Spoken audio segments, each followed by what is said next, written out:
I'm Sarah Nolan, 32, and at the family dinner, my parents said I was lucky to work for the family after 5 years without a raise. Then they brought my sister in and paid her double. I'd turned our family's interior design business in Cleveland, Ohio, into a $10 million powerhouse, with my designs and systems pouring every ounce of myself into client wins and late night projects. Yet at that dinner table, Dad's words hit like a punch, dismissing my years of sweat with a smug, "You've got it good, Sarah." Mom chimed in, her voice sharp, praising my sister's fresh energy while my contributions were swept aside. I gripped the table, my pulse racing as their words burned deeper than I could have imagined. 5 years of carrying their business, and they saw me as a footnote. That moment lit a spark, anger, defiance, a vow to stop being their shadow. I wasn't just their workhorse, I was done playing small. What followed was a whirlwind of confrontations, daring choices, and a power shift they never saw coming. Stick around to see how I turned their dismissal into my victory. If your family ever undervalued you, smash that like button and subscribe to catch every twist of this saga. Drop your story below. Let's talk about standing up and taking charge. Let me take you back to how I ended up in that dinner from chaos. For 5 years, I poured my heart into Nolan Designs, our family's interior design business in Cleveland, Ohio. When I started at 27, the company was a small outfit barely pulling in $5 million a year, with outdated designs and a clunky ordering system. I saw potential, so I rolled up my sleeves. I revamped our portfolio with modern minimalist aesthetics that clients loved, streamlined a digital ordering platform that cut wait times in half, and trained our team to handle high-end projects. By 32, I doubled our revenue to $10 million. Every late night, every client pitch, every redesign was my blood and sweat.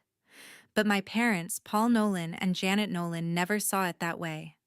To them, I was just helping out the family. Their pride and joy was my younger sister, Kaitlyn Nolan, 28, who could do no wrong. Growing up, Kaitlyn got new clothes, family-funded trips to Europe, and a shiny car for her 16th birthday. Me, I worked part-time jobs to pay my tuition at Cleveland State University, scraping by, while Kaitlyn posted selfies from Paris.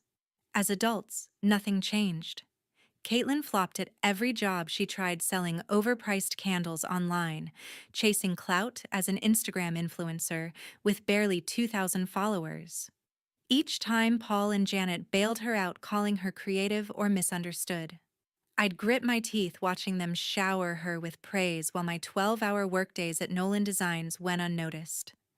The real kicker was how they treated my contributions. Once I landed a contract with a major Cleveland real estate developer designing interiors for 20 luxury condos, a deal worth $1.2 million.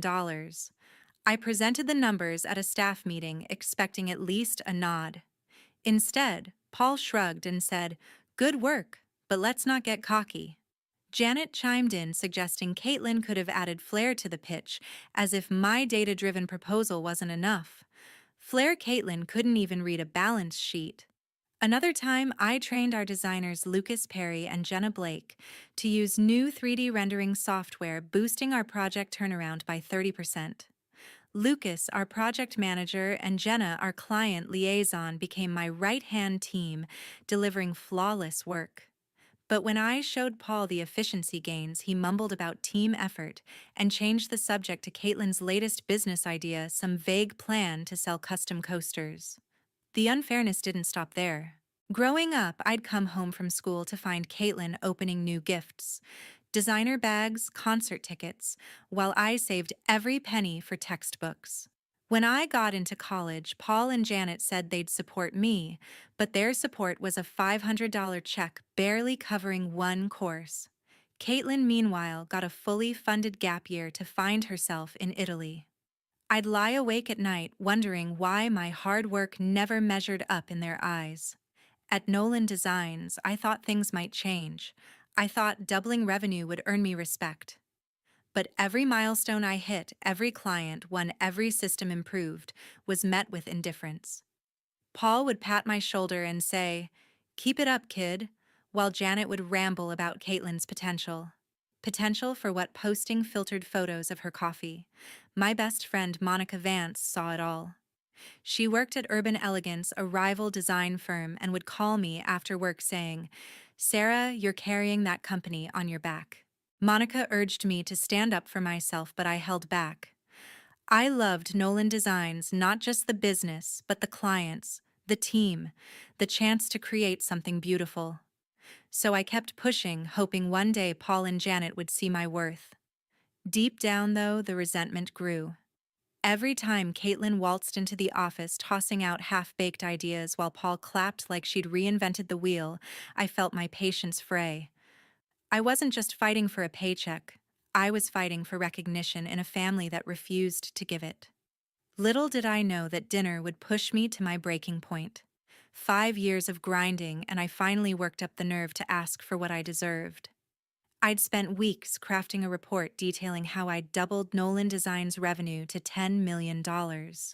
My designs clinched a $1.2 million condo deal, my online ordering system cut delivery times by 30%, and my training turned Lucas and Jenna into a powerhouse team. I wanted my salary raised from $60,000 to $100,000, a fair ask for carrying the company. A family dinner at our Shaker Heights home seemed the perfect setting where the clink of wine glasses and glow of candles might make Paul and Janet listen. I clutched my report, its pages crisp in a navy folder as I stepped into the dining room, the air heavy with the scent of baked salmon and rosemary. Paul carved the salmon with precision, Janet arranged a platter of roasted vegetables, and Kaitlyn slouched in her chair scrolling her phone, her nails clicking against the screen. The table was set with Mom's heirloom plates, a rare touch of warmth in our tense family gatherings. I waited until we'd cleared the main course, the clatter of forks quieting, and took a deep breath. "Dad, Mom, I've been the backbone of Nolan Designs for 5 years," I said, sliding the folder toward them. "I doubled our revenue to $10 million, landed a $1.2 million condo deal, built the ordering system, and trained Lucas and Jenna. I'm asking for a raise to $100,000. I flipped open the report, pointing to a graph of soaring profits and a client testimonial calling my work visionary. Paul barely glanced at the pages, his eyes fixed on his wine glass. "Sarah, you're not seasoned enough for that kind of money," he said, his tone clipped like I was a child asking for a toy. Seasoned, I'd rebuilt their company from the ground up. I turned to Janet, hoping for a spark of support. She adjusted her napkin, her lips pursed. "You're lucky to work with family, Sarah," she said. "That's a privilege most don't have." Privilege. The word hit like a slap, stripping away my years of sweat. Kaitlyn let out a sharp laugh, her eyes still glued to her phone. "Yeah, Sarah, chill," she muttered, smirking as she typed. Her dismissal burned hotter than their words, a reminder of every time they'd propped her up while ignoring me. I gripped the table's edge, forcing my voice to stay calm. "That $1.2 million deal was my design," I said. "My systems keep clients coming back." Paul waved a hand, cutting me off. "One big project doesn't make you a leader," he said, his voice final like a judge's gavel. Janet nodded, her eyes soft but unyielding. "Be grateful for what you have, honey," she said, reaching for the dessert tray. Grateful they'd poured money into Kaitlyn's failed schemes while I begged for recognition. My hands trembled as I closed the folder, the weight of their rejection sinking in. I wanted to shatter the silence, to demand they see my worth. Instead, I said, "I know what I've earned, even if you don't," and stood to clear my plate, their voices fading behind me. In my apartment that night, their words looped in my head, each one a fresh wound. Monica had warned me they'd never value me, but hearing it over our family table surrounded by those heirloom plates cut deeper than I'd imagined. Lucas texted saying my training helped him seal a new client that morning. Jenna called raving about how my system saved a shaky deal. Their messages were a lifeline, but the anger churned inside a fire I couldn't douse. I wasn't done. If Paul and Janet wouldn't see my worth, I'd prove it at work, every design perfected, every late night spent, every client won. They'd regret dismissing me, and I'd make sure of it. A week after that meeting, they called a staff meeting that changed everything. I walked into the Nolan Designs office expecting a routine update. Instead, Paul stood at the front grinning like he'd won the lottery. Janet sat beside him, beaming. I took a seat next to Lucas and Jenna, who looked as confused as I felt. Paul cleared his throat and said, "We're thrilled to announce our new marketing director, Kaitlyn." My sister Kaitlyn strutted in, tossing her hair like she owned the place. Paul went on, "She's starting at $120,000, bringing fresh energy to our brand." My jaw dropped. $120,000. For Kaitlyn, who'd never touched a design project I'd been slaving away for $60,000, and she waltzed in with double my pay. The room went silent. Lucas shifted in his chair, muttering, "This is a joke, right?" Jenna raised an eyebrow, her pen frozen over her notebook. I couldn't breathe. Kaitlyn, with zero experience in interior design, was now in charge of our marketing. Her resume was a graveyard of failed ventures, selling knockoff sunglasses online, posting grainy Instagram selfies for 2,000 followers. Yet Paul clapped like she was a genius, and Janet gushed, "Her vision will take us to the next level." I wanted to laugh. Vision Kaitlyn's idea of marketing was probably a dance. Within days, Kaitlyn proved me right. She burned through $15,000 of company money, hiring a photographer to shoot her posing with furniture she didn't design. The photos were all about her sunglasses, coffee cups, not a single Nolan Designs logo in sight. Then she launched Instagram ads targeting teens in California, not our Cleveland clients buying luxury interiors. Orders dropped 10% in a week as customers complained about the tacky vibe. Lucas came to me fuming. "She's making us look like amateurs," he said, showing me a spreadsheet of delayed projects. Jenna was just as mad, saying clients were confused by Kaitlyn's random posts. I tried to stay calm, redirecting the team to fix her messes, but every dollar she wasted felt like a personal insult. I couldn't take it anymore. The unfairness, Paul and Janet handing Kaitlyn a title and a fat paycheck while ignoring my 5 years of results, was too much. I marched into Paul's office that Friday, heart-pounding. "Dad, I'm done," I said. "I'm giving my 2 weeks' notice." His face froze. "Sarah, you can't just quit," he stammered. "We need you. Need me." They'd just crowned Kaitlyn their star. Janet rushed in, clutching her phone. "Honey, don't be dramatic," she said. "You're part of the family." I laughed bitterly. Family. You pay Kaitlyn double for nothing while I keep this place running. I turned and walked out, their protests fading behind me. That night, I called Monica, my best friend at Urban Elegance, the rival design firm across town. I poured out everything: Kaitlyn's hiring, the ridiculous ads, my resignation. Monica didn't hesitate. "Sarah, you're too good for this," she said. "Urban Elegance would kill to have you. I'll set up a meeting with their CEO tomorrow." Her words lit a spark in me. For the first time in weeks, I felt hope. Maybe I didn't have to stay in a place that undervalued me. Maybe I could build something better. As I hung up, I stared at my laptop, still open to Nolan Designs' latest botched ad, a photo of Kaitlyn pouting in a showroom chair. I closed it and started drafting my resume. 2 weeks, and I was out. 2 days after my resignation email, my phone started blowing up with job offers. Monica had come through just like she promised. She'd talked me up to the CEO of Urban Elegance, a sleek interior design firm in Cleveland that was eating up market share. I met their team in their downtown office, all glass walls and modern furniture, a far cry from Nolan Designs' dated showroom. They didn't waste time. After a 30-minute interview, they offered me a senior operations role, $90,000 a year, plus bonuses tied to project wins. That was $30,000 more than my old salary, with room to grow. I signed the contract that day, my hands steady for the first time in weeks.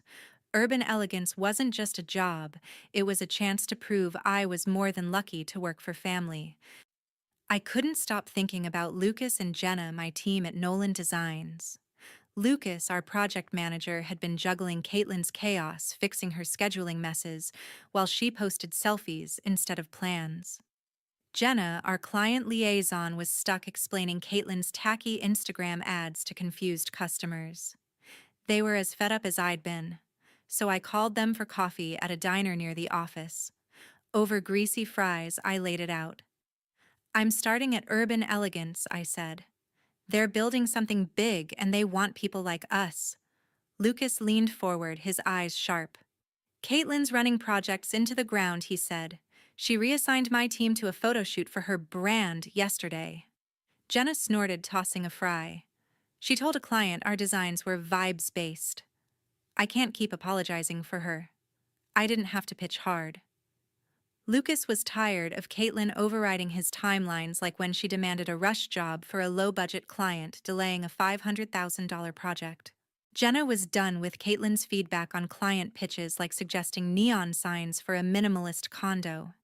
"You're sure Urban Elegance is legit?" Lucas asked. I nodded. "Monica's there. They value results, not family ties." Jenna grinned. "I'm in. I want to work somewhere. I'm not cleaning up Kaitlyn's messes." Lucas agreed, saying, "If you're going, I'm with you." I told Monica, who arranged interviews for them the next day. Urban Elegance snapped them up. Lucas at $85,000 as a senior project lead, Jenna at $80,000 as client relations manager, both with bonuses. Better pay, better respect. We hit the ground running. My first week, I streamlined Urban Elegance's project pipeline, cutting coordination time by 20% with a new tracking system. Lucas took charge of a high-end residential project, delivering 3D renderings that wowed the client. Jenna landed a contract with a local hotel chain, her charm sealing the deal in one meeting. The CEO pulled me aside, saying, "You three are a powerhouse." It felt good, really good, to be valued. Meanwhile, I heard whispers from old Nolan Designs clients. They were frustrated, saying Kaitlyn's marketing was alienating them. One emailed me directly asking why our designs suddenly looked like teen influencer spam. I didn't respond, but I smiled. Kaitlyn was digging her own grave. Lucas, Jenna, and I became a tight unit. We'd brainstorm over lunch, tossing ideas for new design lines or client pitches. Monica joined us sometimes, her insider knowledge of Cleveland's market giving us an edge. In 2 months, our team brought in 3 major contracts worth $2.5 million combined. Urban Elegance's reputation soared, and so did ours. I'd lie awake some nights, not with resentment like before, but with excitement. I wasn't just surviving, I was building something. Leaving Nolan Designs wasn't the end. It was the start of proving what I could do when someone actually believed in me. Word travels fast in the design world, and Nolan Designs was becoming a laughingstock. Without me, Lucas and Jenna, the company unraveled faster than I'd expected. Kaitlyn, now in charge of marketing, was bleeding cash on pointless Instagram campaigns. She dropped $25,000 on a video series featuring herself, lounging in showrooms, lip-syncing to pop songs with zero mention of interior design. Clients emailed complaints, saying the videos looked like a teenager's vlog. One major client, a Cleveland property developer, pulled a $400,000 contract after seeing Kaitlyn's posts, calling them unprofessional. Orders plummeted, with returns spiking 15% because customers received wrong items or nothing at all. Kaitlyn didn't even notice, she was too busy planning her next brand shoot. Paul and Janet were clueless about the systems I'd built.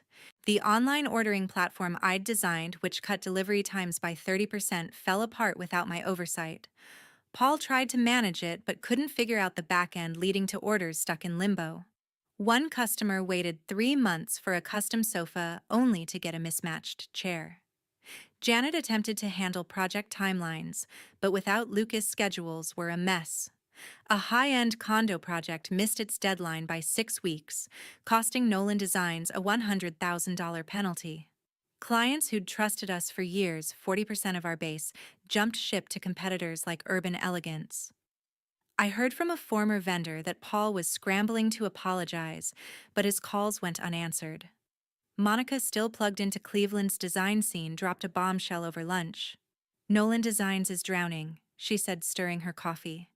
They owe the bank $2 million, and vendors are refusing credit. She'd heard it from a supplier who'd worked with both firms. Kaitlyn's spending sprees, $30,000 on influencers who didn't even tag Nolan Designs, pushed the company deeper into debt. Paul and Janet were holding emergency meetings, but they had no plan. Monica smirked, saying, "Your sister's idea of a fix is a sponsored post with a candle brand." I shook my head, picturing Kaitlyn's clueless grin. Nolan Designs wasn't just failing, it was on the brink of collapse. Meanwhile, things at Urban Elegance were soaring. Lucas nailed a $1.5 million office redesign, delivering it a week early. Jenna secured a deal with a boutique hotel, her pitch so sharp the client signed on the spot. I overhauled their client feedback process, boosting satisfaction scores by 25%. Our team was unstoppable, and word got around. A local design magazine featured us, calling our work innovative and client-focused. The CEO clapped me on the shoulder, saying, "Sarah, you're raising the bar." It felt like vindication. Every late night I'd spent at Nolan Designs, every ignored report had led me here, a place where my work mattered. I didn't gloat, but I couldn't ignore the irony. Nolan Designs, the company I'd built into a $10 million operation, was crumbling under Kaitlyn's vision. Clients who'd once praised my designs now sent me LinkedIn messages asking to work with Urban Elegance. One wrote, "Your old place isn't the same without you." I replied politely, but inside I felt a quiet satisfaction. Paul and Janet had called me lucky to work for them, but luck had nothing to do with it. I'd earned my place at Urban Elegance while they let their golden child tank their legacy. 4 months after I left, my dad called me. I almost didn't pick up, but something told me to answer. Paul's voice was shaky, nothing like the confident tone he'd used to dismiss me. "Sarah, we need you back," he said. "Nolan Designs is falling apart." Janet got on the line, her words rushed. "Kaitlyn tried, honey, but she's not you. We were wrong." I sat on my couch, staring at the Cleveland skyline through my apartment window. They were admitting their mistake, but it felt hollow after years of being overlooked. I let them talk, Paul about missed deadlines, Janet about angry clients, but my mind was racing. Nolan Designs was their mess now, not mine. Still, I saw an opportunity. "I'll only come back if you transfer full ownership to me," I said. There was a long pause. Paul stammered, "That's a big ask, Sarah." I didn't budge. "You're $2 million in debt. You need me more than I need you." Monica had tipped me off about the bank loans, and I knew they were desperate. After 48 hours of back and forth, they caved. The papers were signed at a lawyer's office downtown. Paul looked defeated, his tie loose. Janet clutched her purse, avoiding my eyes. Kaitlyn wasn't even there, she'd stopped showing up to the office. I walked out with the keys to Nolan Designs, feeling a weight lift. This wasn't just a company anymore. It was mine to rebuild. I called Lucas and Jenna that night. "I'm taking over Nolan Designs," I told them over dinner. "Want to come back?" Lucas grinned, saying, "Only if we do it right this time." Jenna nodded, her eyes bright. "No more Instagram disasters." We got to work. I scrapped Kaitlyn's branding, replacing it with a sleek campaign focused on our minimalist designs. Lucas streamlined project timelines, cutting delays by 40%. Jenna rebuilt client trust, winning back half the customers we'd lost with personalized pitches. I expanded our portfolio, adding eco-friendly materials that drew in younger buyers. We partnered with 3 major Cleveland developers, landing contracts worth $7 million in the first year. By year 3, Nolan Designs hit $15 million in revenue, surpassing its old peak. I didn't want Paul, Janet, or Kaitlyn starving despite everything. I set up a trust fund, allocating $30,000 a year for each of them, enough for basic living, nothing more. A lawyer handled the details. I didn't want contact. Monica told me Paul and Janet sold their big house in Shaker Heights and moved to a modest bungalow in Parma, a quiet Cleveland suburb. Kaitlyn, no longer the marketing director, took a part-time job at a boutique clothing store ringing up sales for minimum wage. I heard she still posted selfies, but her follower count hadn't budged. Their lives weren't glamorous anymore, and I didn't feel sorry. They'd chosen favoritism over fairness, and now they faced the consequences. Running Nolan Designs wasn't easy, but it was mine. Lucas, Jenna, and I worked late nights brainstorming over coffee, turning the company into something better than it had ever been. Clients praised our designs, and a National Design Award came our way in year 2. Every milestone reminded me of the lesson I'd learned the hard way: my worth didn't depend on my family's approval. I'd spent years chasing their validation, but building Nolan Designs and Urban Elegance before it proved I was enough. Injustice like theirs has a long shadow. Paul, Janet, and Kaitlyn learned that when you undervalue someone, you risk losing everything they bring. To everyone who's followed this story, thank you for sticking with me. It's been a journey of anger, growth, and triumph. I hope it shows you that your value isn't tied to what others think, even those closest to you. If you've faced unfairness, know that it doesn't define you. Your actions do. I'd love to hear your thoughts. Have you ever had to stand up for your worth? Share your story below and let's keep the conversation going.